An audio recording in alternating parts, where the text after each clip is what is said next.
Financial accounting. We've been talking about the accounting equation, and I'd like to delve a little bit more into each part of the accounting equation.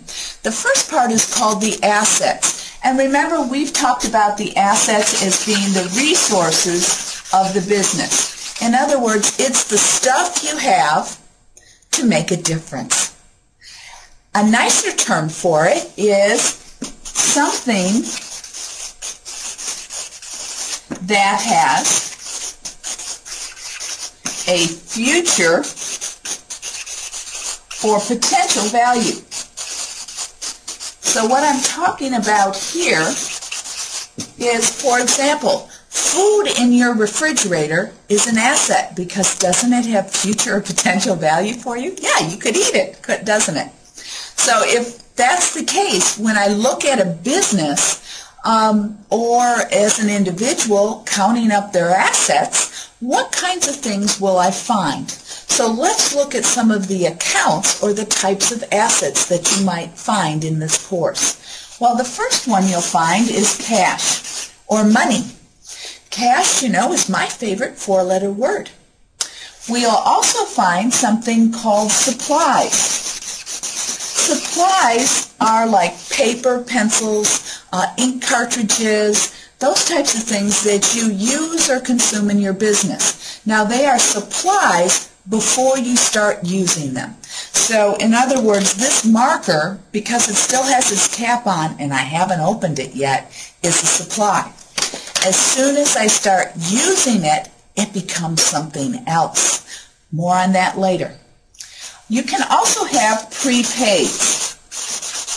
Prepaids are things that you have to pay for in advance before you use them. Things like prepaid insurance. Prepaid insurance. When do you have to pay for your car insurance? Before you start driving, don't you? Otherwise, you're an uninsured motorist, aren't you? So, prepaid insurance, you paid for your insurance policy before you started driving. What if you paid for your rent before it was due? It would be prepaid rent, wouldn't it? Okay. Other things, inventory. Now, inventory is when you buy stuff and you put price tags on it and you invite customers in to buy it from you. So inventory is like a store, all the things on the shelf, sometimes known as merchandise inventory, because it all has price tags on it and you're invited in to buy it. Now, what's the difference between inventory and supplies if, say, I am Office Max or Office Depot? Well, the difference is this. Supplies are used inside the business, so that's for internal use only. Inventory has price tags on it, and the customers buy the inventory. Okay? Now, there's another one that you've got to be aware of. What about things like land, building? I was going to abbreviate building, but I'll spell it out. Building, autos, equipment. I abbreviated.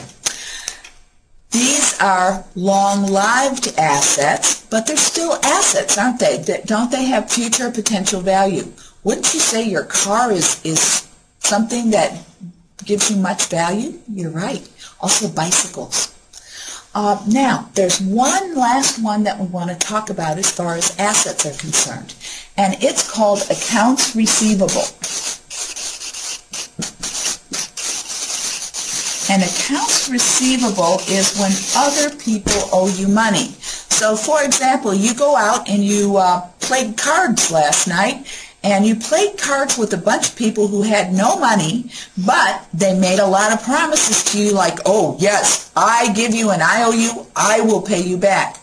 Accounts receivable means that you're holding all those pieces of paper that say they promised to pay you.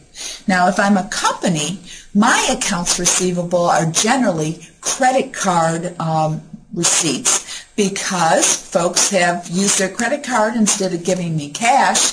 So in the future, do I expect to be paid for that account receivable, that promise? And I do. So that's a bit on